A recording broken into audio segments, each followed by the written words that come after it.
Hi everyone, and Dragon with you. So today I would like to share our plan of Adventure 13 at map 12 with called Panter and Selene. A complete cleanup with not maxed allies. That's my idea. So according to the map, you see that we swapped roles and as usual, the physical team of Selene goes to the right, the magic team or hybrid team of Panter goes to the left, and I went to the central part. But this plan differs from the previous one on my channel because here we had more support for my allies, I would say. Okay, so let me show you the image which describes the plan which I used. Here we go. So for Selene and Panter, I assumed that they can lose several times because this adventure is harder than the 12's original. And as a result, I assumed more defeats, so their role should be lower in the amount of areas. But please, before you try this plan, make sure that your central player is super powerful. He has options against physical damage ban, magic damage ban, and pure damage ban.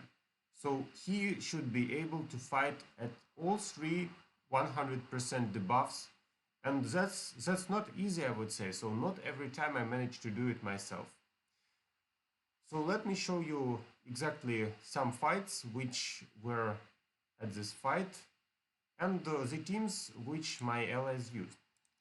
So talking about Selene, if you go to the log, then she plays a physical based team with Iris.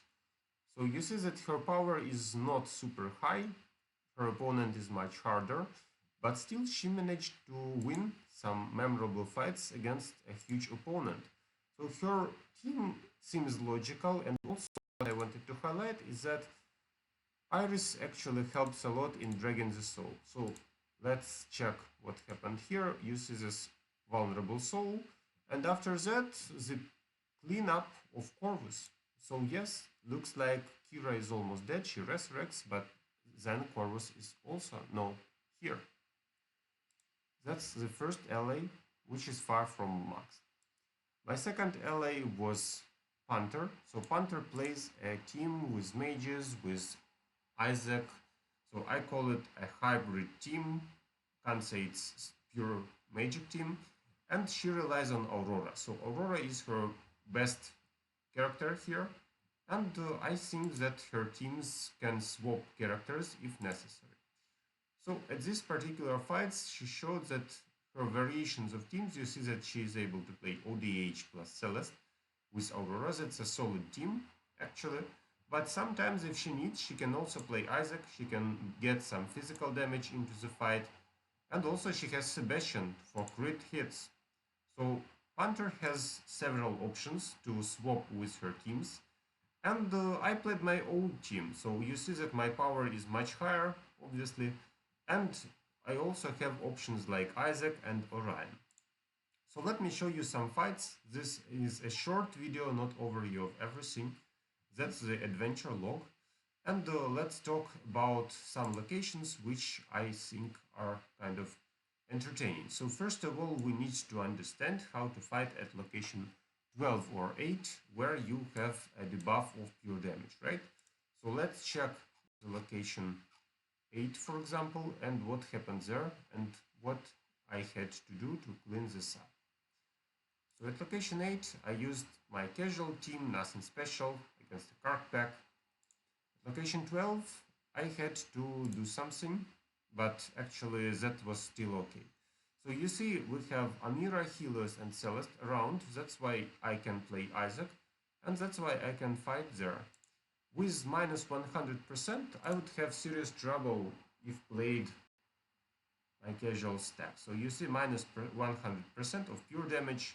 It means no poison from Yasmin, no special hit from Shinmao, but anyway, physical damage still works. And this team has 2 healers to survive. Also, double armor penetration helps to go through the enemy's damage.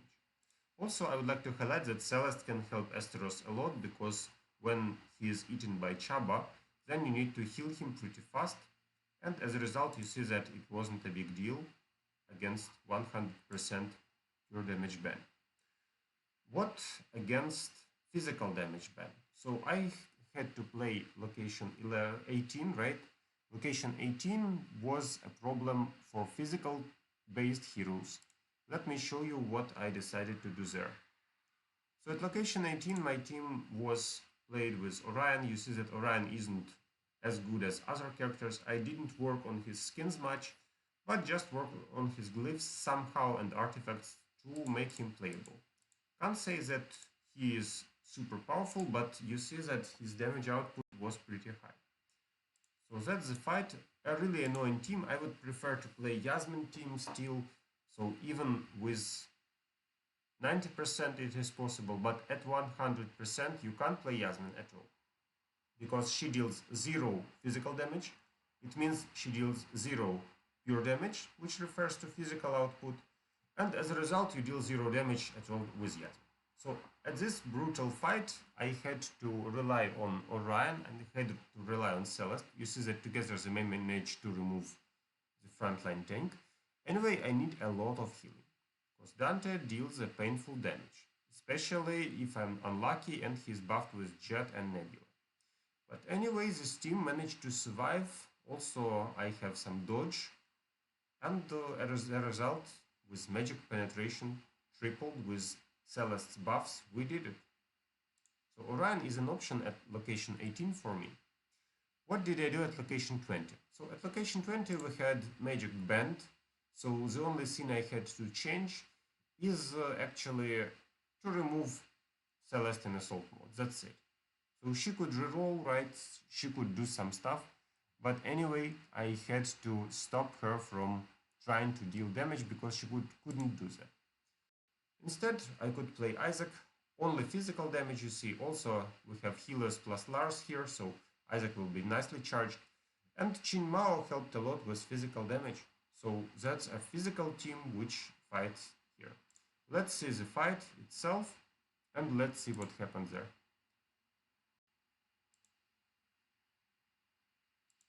Sorry, that's the wrong replay. You see that we also have extra damage here. I wanted to show you location 20. Here we go. So as you see, we also have extra damage from the opponent. That's why you need to be careful at this fight, as well as the previous one. And the mages were buffed. That's why my Orion was so effective. So at this day, mages were buffed. But now I play against mages. Fortunately, we have Isaac. And Isaac with double armor penetration deals a nice amount of damage actually. So they help each other with Chinmao to go through enemy defenses. Also Isaac slowed down the opponent. Also you see that I tried to play Celeste as healer. So anyway we don't have magic damage, right? So she can just double reroll to get better healing, to buff Marsa. And also Asteros has kind of better resurrections, better shield, etc. So that's how I went against a location with 100% magic damage band, and here we go. What about the boss? So at the boss I used my casual team, which used to one-shot him. Once again I used Ju. Yasmin was the top damage dealer, and also we had Celeste and Marsa to heal my team. Also they help as a heal block, so one-shot boss right here, right now. You see that the marksman buff didn't do anything for me. I think we have still mages buffed, which means Celeste is more powerful. And actually that's the fight. I'll just show you real quick how it went. You see that I try to heal if something goes wrong, so if my character is damaged I can heal. But most of the time Celeste is a damage dealer. So when nobody needs healing, she just deals some extra damage. Especially effective when you have mages buffed. Okay, so that's the plan, locations which I used. I hope you enjoyed it. Let's see the plan again. So the hardest part is for central pro layer. You can lose only once, including boss fight. But then your allies can be free to lose several times at left and right. So it's like an excursion plan for Adventure 13. Thanks for watching. See you in my next videos. Good luck to you.